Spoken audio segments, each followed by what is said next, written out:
अस्सलाम वालेकुम, मैं हूं शाहजेब खानजादा। प्रोग्राम का आगाज करेंगे एक ऐसे केस से जिसका ताल्लुक दो ग्रुप से नहीं है, दो मीडिया चैनल से नहीं है, बल्कि ये एक ऐसी मिसाल है जो अगर मिसाल ना बनी तो पाकिस्तान में वो सब कुछ होता रहेगा जो आज तक होता आया है। आपको झूठ इसी तरीके से बताया जाएगा और हकीकत क्या है आपसे ऐसे ही छुपाई जाएगी और आपके जज्बात ऐसे ही उभारे जाएंगे जैसे माजी में उभारे जाते रहे हैं, और वो भी इतने हसास मौजूआत पर जो आपके दिल के करीब हो, चाहे वो मामला हो हुब्बुल वतनी का या फिर मामला हो तौहीन रिसालत का। पाकिस्तान में सबसे ज्यादा आसान काम है इल्जाम लगाना। जिससे इख्तिलाफ हो इल्जाम लगा दो, जो सख्त सवाल करे इल्जाम लगा दो, जिसकी बात बुरी लगे इल्जाम लगा दो, कारोबारी रकाबत हो इल्जाम लगा दो, और इल्जाम भी कोई छोटा मोटा नहीं, गद्दारी का इल्जाम, मुल्क दुश्मन होने का इल्जाम, पड़ोसी मुल्क के एजेंट होने का इल्जाम, यहूदी एजेंट होने का इल्जाम और तौहीन मजहब का इल्जाम।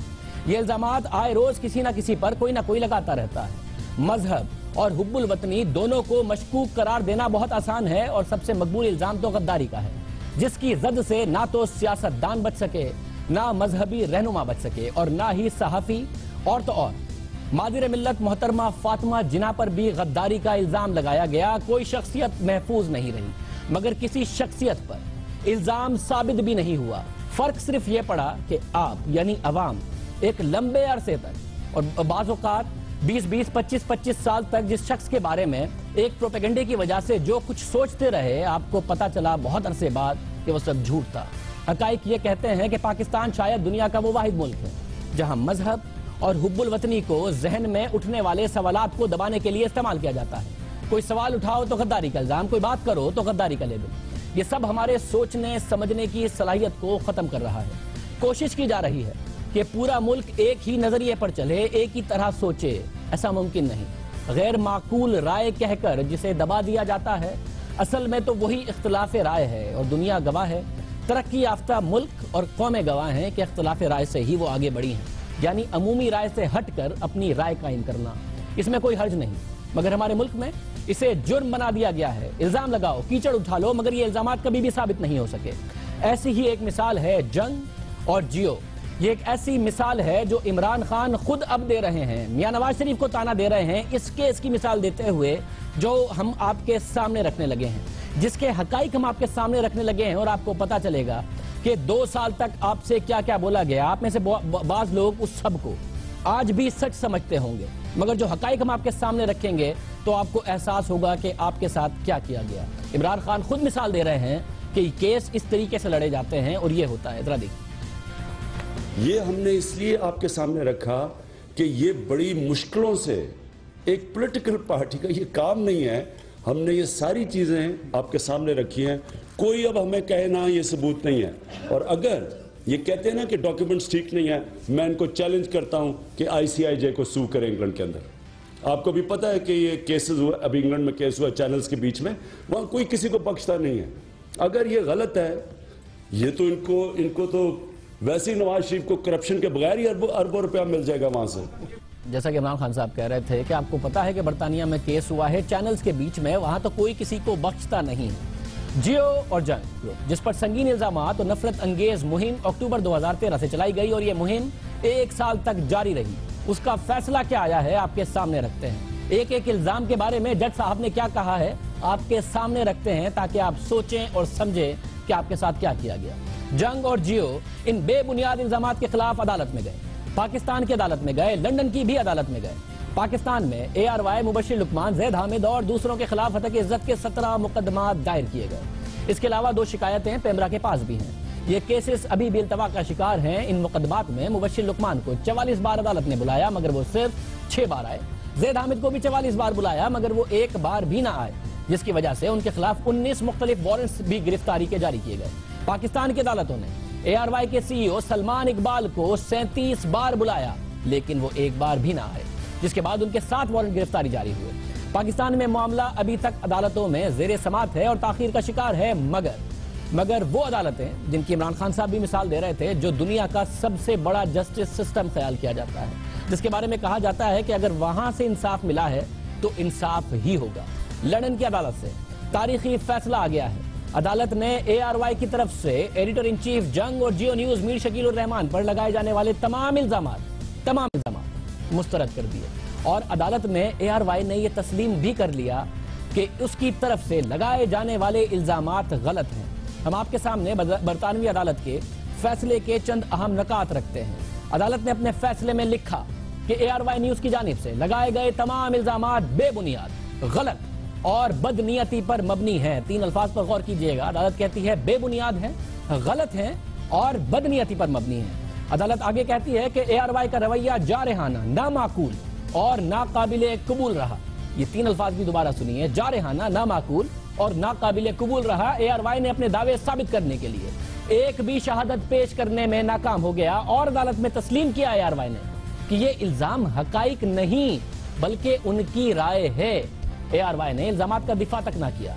अदालत ने कहा कि इल्जाम साबित होने तक मुद्दई यानी मीर शकील उर रहमान बेकसूर समझे जाने के हकदार हैं, लेकिन उसके बावजूद मुद्दई ने मौक़िफ़ इख्तियार किया कि उन्हें टेक्निकल बुनियादों पर कामयाब नहीं होना ना करार दिया जाए।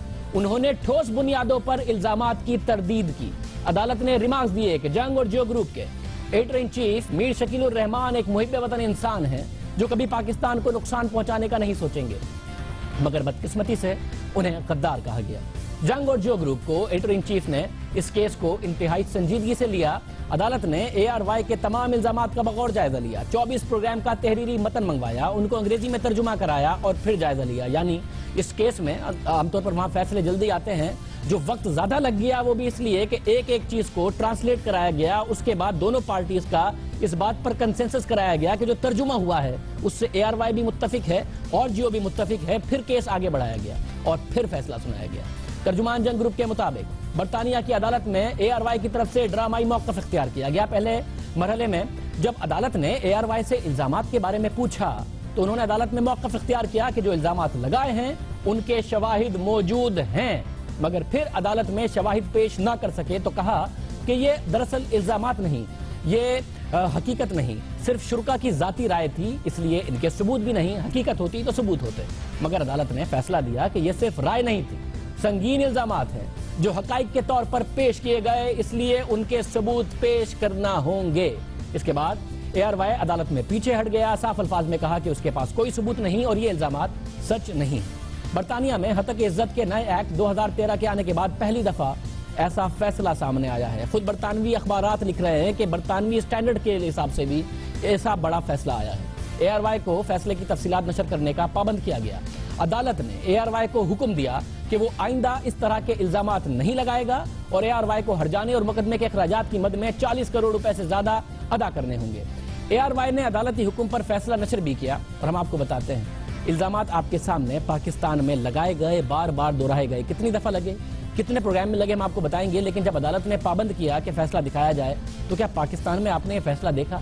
नहीं देखा, क्योंकि दिखाया ही नहीं गया। ARY ने फैसला दिखाया मगर महज बरतानवी अदालत को बताने के लिए कि हमने फैसला दिखाया, सिर्फ लंदन में फैसला दिखाया। इस तरह 2 दिसंबर 2016 को जस्टिस हाईकोर्ट ने हुक्म दिया कि ARY news UK company ARY network limited के यूके ब्रॉडकास्टर और उसके chief operating officer Faiyaz Ghafoor ARY network limited 24 प्रोग्रामों में संजीदगी से तौहीन आमेज इल्जामात की नशियात के सिलसिले में रोजनामा जंग जियो ग्रुप के चीफ एडिटर मीर शकील उर रहमान को नुकसानात बावजह तौहीन की मद में 1,85,000 पाउंड अदा करें। प्रोग्रामों के बारे में जज ने कहा कि उनकी सादा तौर पर कोई बुनियाद न थी। अदालत ने कहा कि नशियात इस दायरा इख्तियार में पाकिस्तानी कम्युनिटी के अरकान के दरमियान मीर शकील उर रहमान की जानिब नफरत उभारने के लिए मुतशद्दिद और सोची ये भी अपने बीम पर जरूर दिखाया, अपना लोगो हटा दिया, उसके बाद फैसला चलाया, इस स्पीड में चलाया। अदालत ने ARY को 40 करोड़ रुपए अदा करने का हुक्म दिया, मगर ARY ने खुद को बैंक दिवालिया जाहिर कर दिया कि हमारे पास पैसे ही नहीं है, केस हार गए हैं मगर जुर्माना नहीं अदा कर सकते।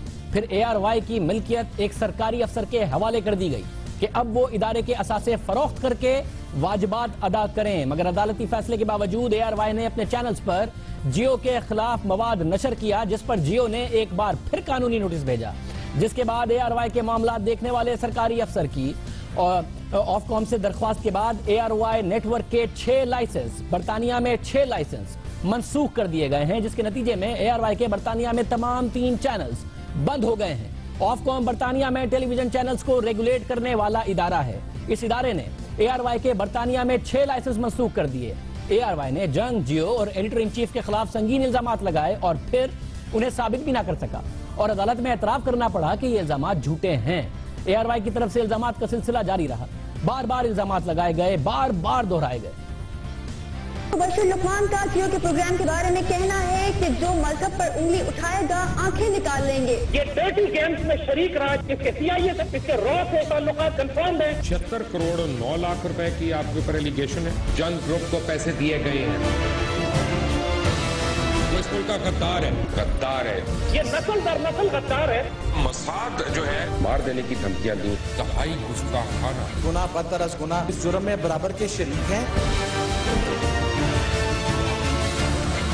अमन की आशा के लिए रकम मिल रही है। पाकिस्तान दुश्मनों से कितने पैसे लेने, आपको दूसरी हुकूमतें जो है फंड दे रही हैं यहाँ पे प्रोग्राम चलाने की। जियो ग्रुप के ताल्लुकात रॉ और इंडियन इंटेलिजेंस के साथ सामने आ जाते हैं। बड़ी बड़ी कैंपेन जो हमारे मीडिया खासतौर पर जियो ग्रुप के ऊपर जो चलती रही है, दूरदर्शन से फंडिंग आती रही है। बशीर लुकमान का जियो के प्रोग्राम के बारे में कहना है कि जो मजहब पर उंगली उठाएगा आंखें निकाल लेंगे। एयरवाई की तरफ से सबसे संगीन इल्जाम गद्दारी का लगाया गया और बार बार लगाया गया। कहा गया कि जंग जियो और एडिटर इन चीफ ने मुल्क से गद्दारी की है। अदालत ने अपने फैसले के 34वें नुक्ते में लिखा कि गद्दारी वाज़ेह तौर पर एक इंतहाई संगीन इल्जाम है। मजीद बरा यह भी एक खुली हकीकत है कि पाकिस्तानी अपने मामलात में गैर मुल्की मुदाखलत या असर रसूख के हवाले से खास तौर पर हसास होते हैं। जरा सोचिए कि बरतानवी जज को भी पता था कि पाकिस्तानी इस मामले में कितने हसास हैं कि उनकी मुल्क में किसी मुदाखलत की बात की जाए। आगे जज साहब लिखते हैं कि मुद्दई ने दो टोक अंदाज में अपने खिलाफ आयद इल्जाम की तरदीद की और जैसा कि मैंने कहा कि उनकी शहादत के खिलाफ कोई एतराज मौजूद नहीं, वो खुद को मुहिब्बे वतन करार देते हैं और अपने मुल्क के मुफादात के खिलाफ किसी गैर मुल्की ताकत से गठजोड़ करने का सोच भी नहीं सकते।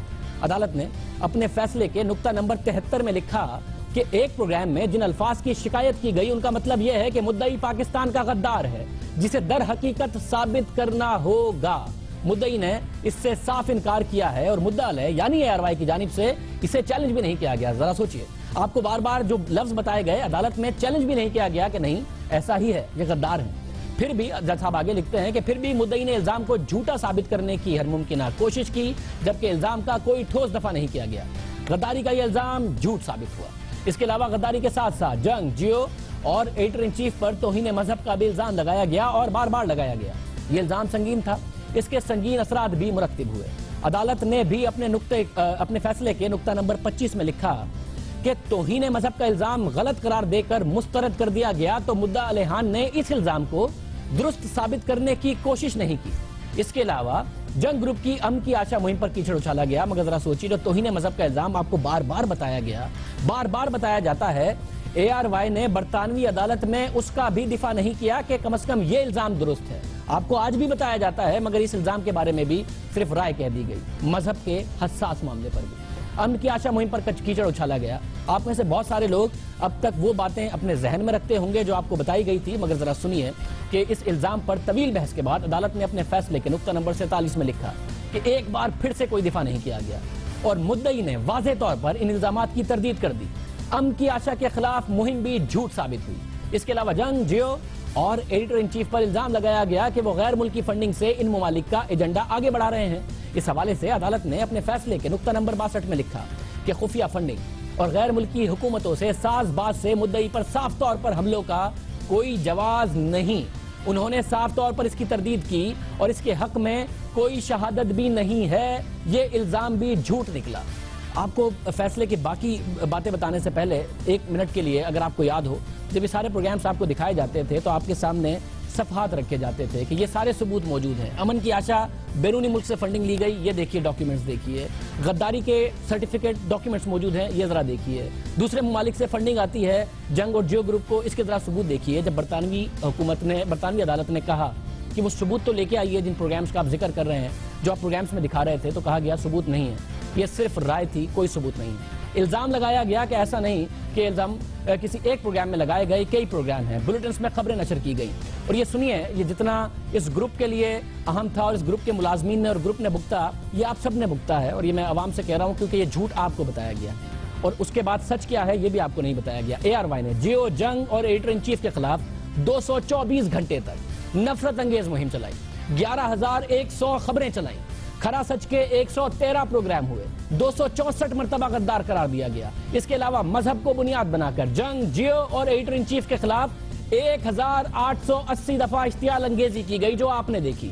यानी हमारे मजहब को बुनियाद बनाकर उसका इस्तेमाल करते हुए 1880 दफा जो बात कही गई, जब अदालत ने उसका भी सबूत मांगा तो कहा कि ये भी राय थी, इसका भी सबूत नहीं। यानी मजहब के बारे में भी बात करना एक राय थी, किसी को तौहीन मजहब का मुर्तकिब करार देना भी एक राय थी, किसी को वतन का गद्दार करार देना भी एक राय थी। और आपको ये नहीं बताया, बरतानवी अदालत को बताया कि सबूत नहीं थे, हम गलत कह रहे थे, असल में वो राय थी। जंग ग्रुप के तर्जुमान का कहना है कि टीवी पर जारी मुहिम इस ग्रेटर प्लान का सिर्फ एक हिस्सा था, जिसका मकसद पाकिस्तान के सबसे बड़े और सबसे आजाद मीडिया ग्रुप को मुतनाज़ बनाकर नुकसान पहुंचाना था। बाकायदा मुहिम चलाई गई, इश्तियाल फैलाया गया, नफरत भड़काई गई और इस मजहब में मजहबी और सियासी अनासिर भी शामिल हुए। जो नफरत अंगेज मुहिम चलाई गई, इस मुहिम ने जियो नेटवर्क और जंग ग्रुप के हजारों मुलाजिमीन की जिंदगी रिस्क पर डाल दी। जियो न्यूज के कारकुनों के लिए पेशावराना जिम्मेदारियां अदा करना मुश्किल हो गया। मुल्क भर में जियो न्यूज के दफातर पर हमले हुए। सिर्फ इस्लामाबाद में 32 मरतबा जियो न्यूज के दफ्तर पर हमला किया गया। जंग की गाड़ियां जलाई गई, जियो की DSNGs पर हमले किए गए, जंग मुल्तान के रेजिडेंट एडिटर पर हमला किया गया। इसके अलावा जंग जियो के मुलाजमीन को सहाफती जिम्मेदारी अदा करने के दौरान 44 से जायद मरतबा जिस्मानी तशद्दुद का निशाना बनाया गया। अब इसका जिम्मेदार कौन? वो अवाम जिनके जज्बात भड़काए गए। 1880 मरतबा मजहब की बुनियाद पर सैकड़ों घंटे की जो प्रोग्रामिंग उनको दिखाई गई मुल्क की गद्दारी के नाम पर, बाद में बरतानवी अदालत में कुछ और कह दिया गया। वो अवाम जिम्मेदार या वो लोग जिम्मेदार जो इसका सबूत नहीं देते और इसकी राय कहते रहे। इस्लामाबाद में मुश्किलात में हमले हुए, कराची भी महफूज ना रहा, कारकुनों का पीछा किया गया, धमकियां दी गई, कवरेज करना मुश्किल हो गया। 2 साल तक जियो न्यूज की नशरियात मुल्क के बड़े हिस्से में बंद रखी गई। गैर कानूनी रुकावटें डाली गई। जिस केबल ऑपरेटर ने जियो को नशर करने की कोशिश की, उसके दफातर को जला दिया गया। इश्तिहारी कंपनियों को भी हिरासा किया गया कि वो जियो को इश्तिहारात ना दें। फतवे जारी करवाए गए कि इश्तिहार देना ठीक नहीं। इस पूरी मुहिम के नतीजे में जंग ग्रुप के तर्जुमान के मुताबिक अरबों रुपए का नुकसान उठाना पड़ा। ये केस इसलिए अहम नहीं कि ये केस ARY और जियो के दरमियान है। ये केस इसलिए अहम है कि अगर पाकिस्तान में आगे बढ़ना है तो ऐसे नहीं बढ़ना। ये केस दुनिया सहाफत के लिए एक मिसाल बन रहा है, जहां इल्जाम लगा दिया जाता है मगर साबित नहीं किया जाता। सहाफी और सहाफियों के काम के हवाले से कायम बरतानवी website hold the front page में एक आर्टिकल लगाया गया जिसमें लिखा गया, और बरतानिया के मुतादिद अखबारों ने इस केस की मिसालें दी हैं। बताया है कि ये कितना बड़ा केस है जिसमें इतने घंटों तक झूठ आवाम को बताया गया है। इस केस में जज इस राय पर पहुंचा कि प्रोग्राम के मेजबान पर दावा कर रहे थे कि उनके पास सबूत और गवाह हैं जो इनके दावों की तस्दीक कर सकें कि मीर शकील उर रहमान ने भारतीय खुफिया एजेंसी के साथ साजिश की और भारतीय मुफादात का तहफ़्फ़ुज़ किया। पाकिस्तान के खिलाफ जिस तरह से ये अल्फाज अदा किए गए, इससे ये तासुर आया कि ये हकाइक हैं, राय नहीं। अब आगे अखबार लिखता है कि राय और हकाइक में फ़र्क होता है, और ये आपके लिए भी जानना लाजमी है क्योंकि आपको डॉक्यूमेंट्स के साथ ये सारी बातें हकाइक के तौर पर पेश की गई। अखबार कहता है कि राय और हकाइक में फ़र्क होता है, बारीक सा फ़र्क। राय के लिए शवाहिद की ज़रूरत नहीं होती, मगर हकाइक के लिए ज़रूरी है कि शवाहिद हों और ये साबित करना होता है। राय देना अलग बात है, मगर हकाइक बयान करना अलग। अगर हकाइक बयान कर रहे हैं तो साबित भी करना होगा। ARY ने राय नहीं दी मगर साबित करने की बारी आई। जज साहब ने कहा कि साबित करें तो उनसे पीछे हट गए, उन्हें झूठ तस्लीम किया, महज राय कहा ये तो हकाइक ही नहीं। सिर्फ जंग ग्रुप के खिलाफ ही नहीं, ARY की तरफ से कई अफराद और इदारों को टारगेट किया गया, उनके खिलाफ बेसरोपा इल्जाम लगाए गए। उसकी पूरी एक तारीख है। और तो और ARY ने कौम की बेटी मलाला यूसुफजई को भी नहीं छोड़ा। मलाला यूसुफजई और उनके वालिद ज़ियाउद्दीन यूसुफजई के खिलाफ नफरत अंगेज मुहिम शुरू की गई। मलाला और उसके वालिद को गद्दार और पाकिस्तान का दुश्मन करार दिया गया, दुश्मन इस्लाम कहा गया, यहूदी और मगरिब का एजेंट कहा गया। बरतानिया की अदालत में ARY के खिलाफ मलाला ने हतक इज्जत का दावा किया हुआ है। ये बात भी आपको नहीं बताई होगी ARY ने। इल्जामात पर इल्जामात लगाए गए, कोई नादिम हुआ, किसी ने अदालत में एतराफ़ किया, मगर ये रिवायत अब ख़त्म होनी चाहिए। बस बहुत हो गया। जो कोई भी ये कर रहा है इसे अब रोकना होगा। पाकिस्तान के लिए रुकना होगा, इस मजहब इस्लाम के लिए रुकना होगा। गद्दारी के सर्टिफिकेट बांटना बंद करने होंगे, जोड़ने के बजाय काटने की रिवायत को खत्म करना होगा। मीर शकील उर रहमान साहब ने तो खुद पर लगे इल्जामात का जवाब दे दिया, अदालत में जाके केस कंटेस्ट कर लिया बरतानिया में और अदालत में सफाई भी पेश कर दी। मगर ARY ऐसा कब करेगा? ARY जिसने 2 साल तक अपने नाजरीन को जो बताया और बरतानवी अदालत में कुछ और कहा, फिर फैसला उसके खिलाफ आ गया, चैनल्स उसके बरतानिया में बंद हो गए, वो कब अपनी सहाफती इक़दार को पूरा करते हुए अपने नाजरीन को सच बताएगा? हमने सहाफती इक़दार और अपने प्रोग्राम के उसूल को मद्देनजर रखते हुए ARY के chief executive officer Salman Iqbal को प्रोग्राम में शिरकत की 2 बार दावत दी, और ये एक ही दिन में नहीं दी, 1 महीने के फर्क से दी, 1 महीने के से भी ज्यादा फर्क से दी कि आप आएं और अपना मौक़िफ़ पेश करें। हम 1 साइडेड प्रोग्राम नहीं करना चाहते, हालांकि फैसला आपके खिलाफ है, उसके बावजूद आपको मौका देना चाहते हैं। मगर उन्होंने हमारे जवाब देने के दावतनामे का ही कोई जवाब नहीं दिया। और हमने उन्हें इसलिए दावत दी कि कुछ सवालात उठ रहे हैं जिनके जवाब ना सिर्फ हमारे लिए बल्कि पूरी मीडिया इंडस्ट्री के लिए ज़रूरी हैं, और ना सिर्फ हमारे नाजरीन के लिए बल्कि ARY के अपने नाजरीन के लिए ज़रूरी है। पहला सवाल, ARY ने जियो न्यूज़ के खिलाफ मुहिम क्यों चलाई, जबकि उन्होंने अदालत में खुद ये तस्लीम किया कि ये इल्ज़ामात हकाइक पर मबनी नहीं। अगर हकाइक नहीं थे तो उन्हें हकाइक के तौर पर क्यों पेश किया? इसका जवाब हम चाहते थे मगर सलमान इकबाल साहब नहीं आए। दूसरा सवाल, बरतानवी अदालत के फैसले को पाकिस्तान में अलग तरह से पेश किया और बरतानिया में अलग तरह से, ऐसा क्यों किया? क्या बरतानवी अदालत के सामने सर तस्लीम खम करते रहे हैं आप और यहाँ अदालतों की तौहीन करते रहे हैं आप? बरतानिया के कानून की पासदारी करते रहे और पाकिस्तानी अवाम को हक और सच से महरूम रखते रहे। पाकिस्तान के अवाम जो पाकिस्तान से प्यार करते हैं, हुजूर अकरम सल्लल्लाहु अलैहि वसल्लम की शान अक़दस पर जानिसार करते हैं, मुल्क के खिलाफ कुछ सुन नहीं सकते, हुजूर की शान में गुस्ताखी बर्दाश्त कर नहीं सकते, जज्बाती हो जाते हैं। मगर आपने जो बरतानिया की अदालत में तस्लीम किया, इससे पाकिस्तान के अवाम को क्यों महरूम रखा? क्यों आगाह नहीं किया कि हज़रत सल्लल्लाहु अलैहि वसल्लम का नाम इस्तेमाल करते हुए और इस मजहब का नाम इस्तेमाल करते हुए, पाकिस्तान से गद्दारी के सर्टिफिकेट बांटते हुए जो आपने इनकी इस अवाम को बताया, जो इनके जज्बात भड़काए, जो नफरत पैदा की, वो सब झूठ था? क्यों नहीं बताया कि आप इतने अरसे तक जो बताते रहे, जज्बात उभारते रहे, वो सब झूठ था? सवाल नंबर 3 जो हम रखना चाहते थे सलमान इकबाल साहब के आगे, अगर वो आते, कि पाकिस्तानी अदालतों ने भी आपको रोका कि तौहीन मजहब और गद्दारी के इल्जामात ना लगाए, मगर आपने पाकिस्तान में ये मुहिम जारी रखी। लंदन में अदालती हुक्म की पासदारी करते हुए आपने ये मुहिम रोक दी। क्या आप बरतानवी अदालत का पाकिस्तानी अदालत से ज्यादा एहतराम करते हैं? क्या आप बरतानवी अवाम का, जो आपकी वहां पर नाजरीन है, उनका ज्यादा एहतराम करते हैं पाकिस्तानी नाजरीन के मुकाबले में, कि उन्हें झूठ बताने से रुक गए वहां की अदालत के हुक्म पर, मगर पाकिस्तान की अदालत ने हुक्म दिया तो पाकिस्तान में आपने वही मुहिम जारी रखी? या मसला यह है कि आपको पता था कि बरतानिया में पकड़ हो जाएगी, कानून बहुत ज्यादा सख्त है, तो इसलिए वहां आप रुक गए, मगर पाकिस्तान में आप समझते हैं कि अदालतों से पकड़ नहीं होगी, नाजरीन को पता नहीं चलेगा, इसलिए आपने ये मुहिम जारी रखी? सवाल नंबर 4, पाकिस्तानी अदालतें आपको बार बार बुलाती रही हैं, वारंट भी जारी करती रही हैं, मगर आप अदालत में पेश क्यों नहीं होते? सवाल नंबर 5, राय को हकाइक बनाकर पेश करके क्या आपने सहाफत की खिदमत की? क्या आपको लगता है कि आप पाकिस्तान को आगे ले जाने में कामयाब हुए? हुब्बुल वतनी को बुनियाद बनाकर अगर आप गद्दारी के सर्टिफिकेट बांट रहे थे और हकाइक बनाकर पेश कर रहे थे, तो क्या आप पाकिस्तान की खिदमत कर रहे थे? आप मजहब को बुनियाद बनाकर जब तौहीन रिसालत के, तौहीन मजहब के सर्टिफिकेट बांट रहे थे, सबूत के तौर पर कह रहे थे, जबकि अदालत का फैसला मौजूद था और बरतानवी अदालत ने भी कह दिया, तो क्या आप मजहब की खिदमत कर रहे थे? जंग जियो और उसके editor in chief Mir Shakeel उर रहमान के खिलाफ लगने वाले इल्जाम ही में नहीं, पाकिस्तानी अदालतों में भी झूठ साबित हुए। और जैसा कि हमने कहा कि खुद इमरान खान मिसाल दे रहे हैं कि इस फैसले को मिसाल बनाते हुए मियां नवाज शरीफ भी ICIJ के खिलाफ बरतानिया में केस करें, जैसे 2 चैनल्स ने कि कानूनी जंग वहां हुई और किसी को नहीं बख्शा जाता। ARY के खिलाफ फैसला आया है, इमरान खान मिसाल दे रहे हैं। जियो के एक प्रोग्राम के बाद जंग और जियो ग्रुप के editor in chief Mir Shakeel उर रहमान पर बेबुनियाद इल्जामात लगाकर उनके खिलाफ पूरे पाकिस्तान में 109 से ज्यादा मुकदमा दर्ज कराए गए। इतनी ज्यादा तादाद में मुकदमों का इंदराज दुनिया भर में एक रिकॉर्ड है, ये भी आपके इल्म में होना चाहिए। इनमें से 14 मुकदमा इंसदादे दहशतगर्दी की अदालतों में दायर किए गए। किसी एक फर्द का इतने ज्यादा मुकदमात का, और वो भी मुल्क भर में फैले हुए इन मुकदमात का सामना करना मुमकिन ना था। कोई एक मुकदमा एक शहर में, एक दूसरे शहर में, बल्कि अलग अलग सूबों में। इस सूरत हाल पर जंग और जियो के एडिटर इन चीफ ने सुप्रीम कोर्ट और तमाम हाई कोर्ट से रुजू किया।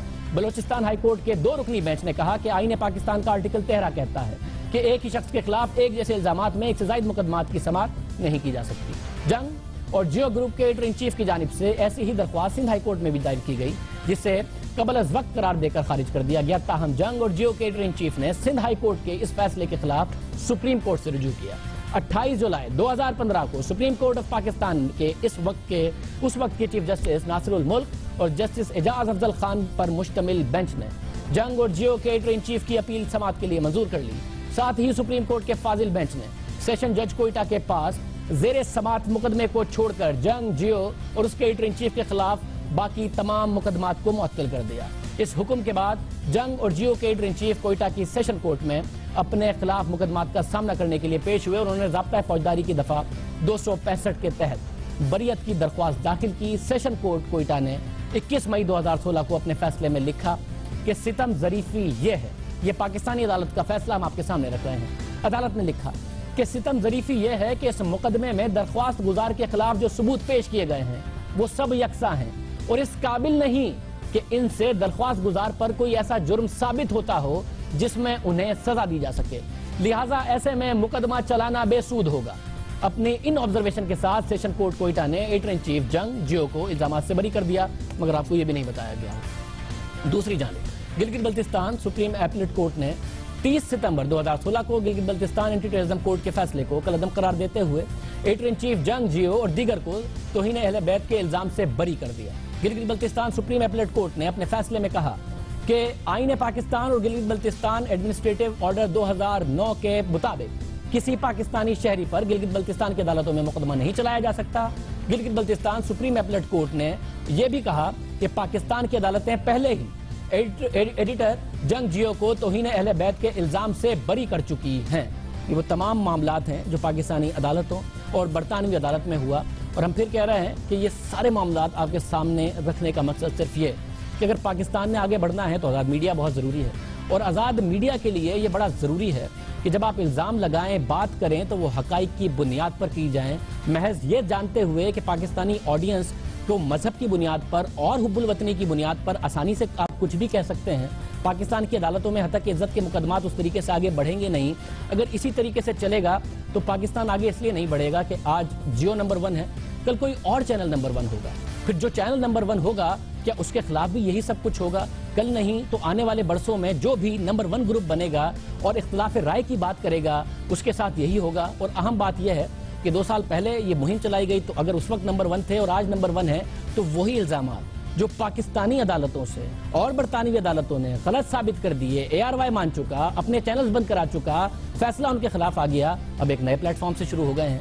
क्या ये मामला इसी तरीके से चलेगा, मजहब और हुब्बुल वतनी को बुनियाद बनाकर? और पाकिस्तान की अदालतें के जल्द फैसले देखेंगी बरतानिया की अदालत ने जो फैसला दिया है उसको बुनियाद बनाकर कि पाकिस्तान में अदालतों का इस तरह मजाक ना बनाया जाए। और खासतौर पर आपका जो टीवी देखते हैं, टीवी देखकर एक राय बनाते हैं, पाकिस्तान के लिए मोहब्बत रखते हैं, मजहब इस्लाम से मोहब्बत करते हैं, आपके लिए बड़ा लाजमी है कि आपको सच बताया जाए। क्या ARY ये सच आपको बताएगा? ये फैसला आपके सामने रखेगा और कबूल करेगा कि आपके साथ झूठ बोला गया, बरतानवी अदालत में उस झूठ को तस्लीम किया गया? क्या बताएगा? उम्मीद करते हैं ऐसा ही हो ताकि पाकिस्तान मस्बत अंदाज में अब आगे बढ़े, इल्जामात का यह सिलसिला खत्म हो, हुब्बुल वतनी के नाम पर गद्दारी के सर्टिफिकेट बांटना बंद किए जाएं, मजहब का इस्तेमाल करते हुए किसी को तौहीन रिसालत का इस तरह मुर्तकिब करार दे देना कि ना आपके पास सबूत हो बल्कि आपका जाती एजेंडा हो और मजहब का नाम इस्तेमाल हो। तो हम एक ब्रेक शामिल करते हैं, एक आम खबर उस पर बात करेंगे एक ब्रेक के बाद।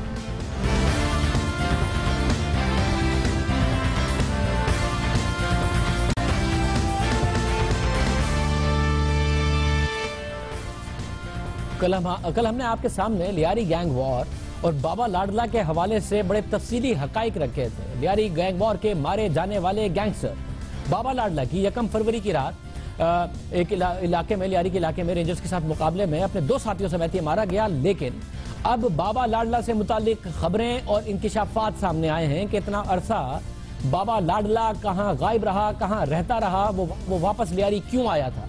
ये भी एक मंसूबा था। ऐसा नहीं है कि बगैर मंसूबे के आया या लाया गया। मंसूबा क्या था, इसके क्या मंसूबे थे?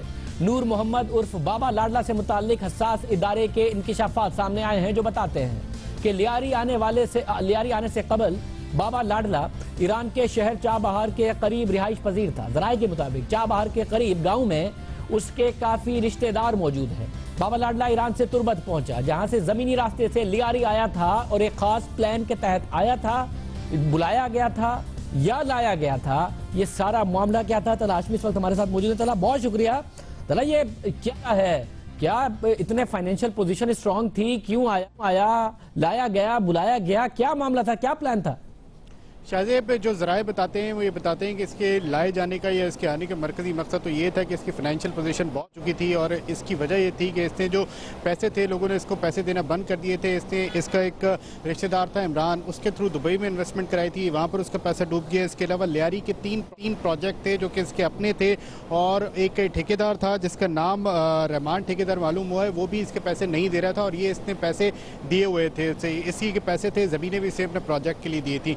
तो वो वो भी पैसे इसके नहीं मिले थे। और जो हमारे ज़राए बताते हैं वो ये बताते हैं कि जब ये मारा गया है जो नूर मोहम्मद और बाबा लाडला, तो उसके कपड़े भी फटे हुए थे, तो उससे इसकी फाइनेंशियल पोजीशन का अंदाज़ा लगाया जा सकता है कि इसकी फाइनेंशियल पोजीशन बहुत ख़राब थी, जिसने इसे मजबूर किया किसी डील के लिए। और वो डील ये थी कि ये जब कराची आए, लियारी है, तो लियारी आके अपना ग्रुप मजबूत करे, लियारी में दोबारा से अपना वैसे स्ट्रॉन्ग होल्ड कायम करे जो बरसों इसका रहा। और कुछ इत्तलात ऐसी हैं कि कुछ सियासतदान चाहते थे कि वो लियारी में एंट्री करें, तो इसकी जो मेन वजूहत थी कराची और लियारी आने की वो ये थी कि इसका ग्रुप को अपना मजबूत करना, कुछ सियासतदानों को लियारी में एंट्री दिलवाना और अपनी फाइनेंशियल पोजीशन जो माजी में लियारी के साथ होता रहा कि सियासतदानों ने खुद मजबूत होने के लिए गैंगस्टर्स को मजबूत किया, कोई फिर यही चाह रहा था कि खुद अपनी एंट्री करनी है, मजबूत होना है, तो बाबा लाडला को मजबूत करना है गैंगस्टर को, जो कि लॉ एनफोर्समेंट इदारों ने नहीं होने दिया। ये होने जा रहा था। जी बिल्कुल यही होने जा रहा था शाहजेब, और माजी में भी यही होता रहा है। और ऐसे बहुत से गैंगस्टर थे, जैसे उज़ैर बलूच पकड़ा गया था, दीगर लोग पकड़े गए थे, तो उन्होंने बड़े अहम इंकशाफात किए थे और वो इंकशाफात JIT की सूरत में सामने भी आए थे। तो अभी भी यही नज़र आ रहा था कि दोबारा से जो प्लान था वो यही था कि लियारी को एक बार फिर उसी तरह से अपना स्ट्रॉन्ग होल्ड कायम करना जिस तरह पहले था। कुछ सियासतदानों का या जो भी उसे लाना चाह रहे थे उनका, लेकिन ये बड़ी स्ट्रॉन्ग कार्रवाई थी जो कि IB ने और रेंजर से मिलकर की, और उनका ये प्रोग्राम या मनसूबा जो है वो नाकाम बनाया। और बाबा लाडला जो कि एक बहुत बड़ा किरदार था वो इसमें मारा गया है। बहुत शुक्रिया तलाश में बता रहे थे। अगर ये सब कुछ, उम्मीद करते हैं कि इसकी तहकीकात भी हों और सामने आए। लॉ एनफोर्समेंट इदारे खराज तहसीन के मुस्तहिक हैं कि वो प्लान नहीं आगे गया, वरना लियारी के अवाम क्या फिर यही सब कुछ भुगत रहे होते हैं और मुकाबले में बाबा लाडला मारा गया, पकड़ा जाता और बेहतर होता, हकाइक सामने आते। मगर बहरहाल ये एक ऐसी सिचुएशन है जिसका तलाश में बता रहे हैं कि फिर वैसा ही प्लान बनाया गया था जो लियारी वाले पिछले 15-20 साल से भुगतते नजर आए हैं। प्रोग्राम में एक ब्रेक शामिल करते हैं, उसके बाद ट्रंप की अचानक पोजीशन बदली है। ऐसा लगता था कि जब ट्रंप आ गए हैं तो इसराइल के लिए सब अच्छा, फ़लस्तीन के लिए सब बुरा होगा, मगर इसराइल के हवाले से, उनकी सेटलमेंट के हवाले से, उनके कब्ज़ों के हवाले से जो नया बयान दिया है और पॉलिसी अनाउंस हुई है वो अलग ही नज़र आती है। बात करेंगे ब्रेक के बाद।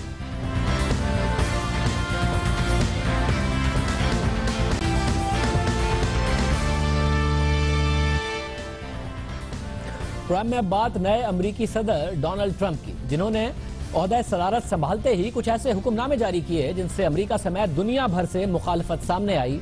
लेकिन क्या अब कुछ खारजा पॉलिसी में तब्दीली आ रही है? अमरीकी अखबार न्यूयॉर्क टाइम्स के मुताबिक ट्रंप खारजा मामलात में मोहतात और ओबामा इंतजामिया की पॉलिसियों को शायद जारी रखते नजर आए। बल्कि यह कहना गलत ना होगा कि सदर ट्रंप ने साबिक सदर बराक ओबामा की कई अहम खारजा पॉलिसियों को अपना लिया है, जिसमें मगरबी किनारे और शुमाली बैतुल मुक़द्दस में यहूदी तामीरात से इसराइल को रोकना, रूस से क्राइमिया से बेदखली का मुतालबा करना और ईरान पर मजीद पाबंदियां आयद करना शामिल है। ओबामा इंतजामिया के आखिरी दिनों में इसराइल और अमेरिका के दरमियान मगरबी किनारे में इसराइली बस्तियों के तोसी मंसूबे पर इख्तलाफात सामने आए, जबकि अक़वाम मुत्तहिदा की सलामती काउंसिल में एक करारदाद भी मंजूर हुई थी जिसको अमेरिका ने वीटो नहीं किया था। उस वक्त डोनाल्ड ट्रंप ने इन बस्तियों की तामीर को रोकने की करारदाद पर तनकीद की थी। डोनाल्ड ट्रंप ने न सिर्फ इशारा दिया था कि यहूदी बस्तियों के लिए हमदर्दी रखते हैं, मगर अब व्हाइट हाउस से जारी बयान में कहा गया है कि अमेरिका यह समझता है कि इसराइली बस्तियों की मौजूदगी अमन की राह में रुकावट नहीं, ताहम इन बस्तियों में तोसी या नई बस्तियों का कयाम अमन के हुसूल के लिए मददगार साबित नहीं होगा। ट्रंप इंतजामिया बस्तियों की तामीरी सरगर्मियों के हवाले से मजीद बातचीत जारी रखेगी। रवां महीने इसराइली वजीर आजम बेंजामिन नेतन्याहू सदर ट्रंप से मुलाकात करेंगे और उनसे भी बातचीत होगी। इस बयान को सदर ट्रंप की फलस्तीन के हवाले से पॉलिसी में अहम ख्याल किया जा रहा है। इसके अलावा रूस के हवाले से बहुत कुछ बातें हो रही थी कि ऐसा ना हो कि अमेरिका अपने यूरोपीय इत्तेहादियों से दूर हो जाए। यूरोपीय इत्तेहादी जो बड़े कंसर्न नजर आते हैं रूसी पॉलिसीज की वजह से, अमेरिकी इंतजामिया गुज़िश्ता ओबामा इंतजामिया की पॉलिसीज क्या जारी रखती नजर आएगी, क्योंकि अमेरिका की अक़वाम मुत्तहिदा में सफीर ने यूक्रेन में रूस की फौजी कार्रवाई के खिलाफ सख्त मौक़िफ़ इख्तियार करते हुए इसे मॉस्को का जारहाना कदम करार देते हुए इसकी मजम्मत की। और अमेरिकी सफीर ने कहा है कि अमेरिका की क्राइमिया से मुताल्लिक रूस पर आयद पाबंदियां अपनी जगह मौजूद रहेंगी। और ईरान के हवाले से भी सख्त बयान सामने आया है। हालिया तजर्बों के हवाले से उनका कहना था कि ईरान आग से खेलने से बाज रहे। मोईद यूसुफ साहब हमारे साथ मौजूद है। मोईद, बहुत शुक्रिया। आपसे पहले भी बात हुई थी, आपने कहा था कि आहिस्ता आहिस्ता देखना होगा कि किस तरीके से जब वो जाते हैं और मामलात उनके सामने आते हैं, क्या ग्राउंड रियलिटीज का इदराक हो रहा है? थोड़ा सा एक्सट्रीम पोजीशन से पीछे हटे हैं, क्या कहेंगे आप?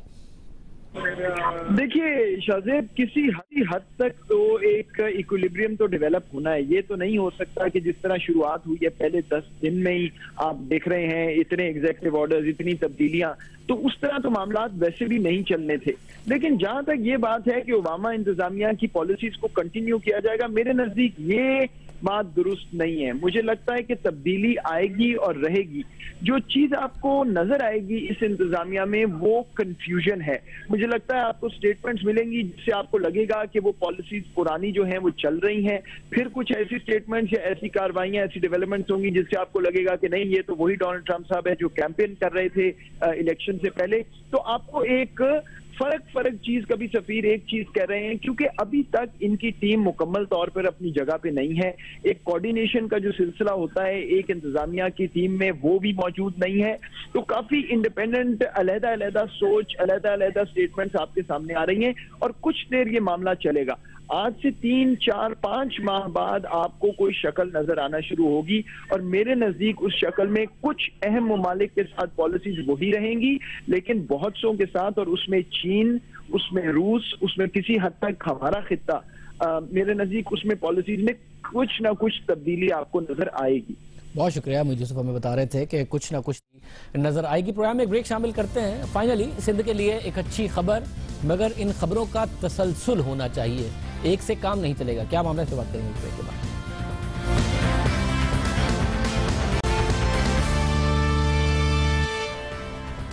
प्रोग्राम में बात करेंगे कराची हैदराबाद मोटरवे M9 मंसूबे की, जिसके 75 किलोमीटर तवील पहले सेक्शन का आज वजीर आजम ने इफ्तिताह किया। कराची हैदराबाद मोटरवे मंसूबे का आगाज पाक चीन इक्तिसादी राहदारी के तहत मार्च 2015 में शुरू किया गया। 36 अरब रुपए का यह मंसूबा तवक्को है कि मार्च 2018 में मुकम्मल हो जाएगा। कराची से हैदराबाद जाने वाली इस 136 किलोमीटर तवील मोटरवे के 75 किलोमीटर सेक्शन के 4 इंटरचेंज है और ये बड़ी अहम बात है क्योंकि जितना भी पोर्ट कराची में है, ट्रैफिक सारा का सारा यहाँ से गुजरता था, बड़े बड़े ट्रक यहाँ से गुजरते थे और बहुत ज्यादा बुरा हाल था। फाइनली यहाँ पर काम किया गया, मगर जहाँ मियां नवाज शरीफ साहब ने खिताब किया और सड़कों के और इस नेटवर्क की बात की, वहाँ मुखालिफिन पर तंज भी कर रहे हैं। कुछ लोग ये भी कहते हैं कि सड़कों की क्या जरूरत है। हाँ, चार्टर तैयारों पर उड़ने वालों को सड़कों की जरूरत नहीं है, मगर इस मुल्क के अवाम को इसकी जरूरत है। अहम बात यह है कि अब इस मामले को आगे बढ़ाया जाए। कराची और पूरे सिंध में जो इंफ्रास्ट्रक्चर के मसाइल हैं वो बहुत बुरे हैं। सिंध हुकूमत और मरकजी हुकूमत मिलकर ये हल करें। कराची के अपने ट्रांसपोर्ट के मसाइल और अंदरूनी सिंध में जो सड़कें हैं वो सारे के सारे हल किए जाएं, ताकि सीपे के जो समरात हैं वो सिंध को भी पूरी तरीके से मिले। ये मनसूबा शुरू हुआ, पहला हिस्सा तकमील को पहुंचा, बाकी भी तकमील को पहुंचे, पूरे सिंध में भी नेटवर्क उसी तरीके से बेहतर हो जिस तरीके से बाकी जगह काम हो रहा है। आज के प्रोग्राम में इतना ही। आपसे पीर के दिन मुलाकात होगी। अल्लाह हाफ़िज़।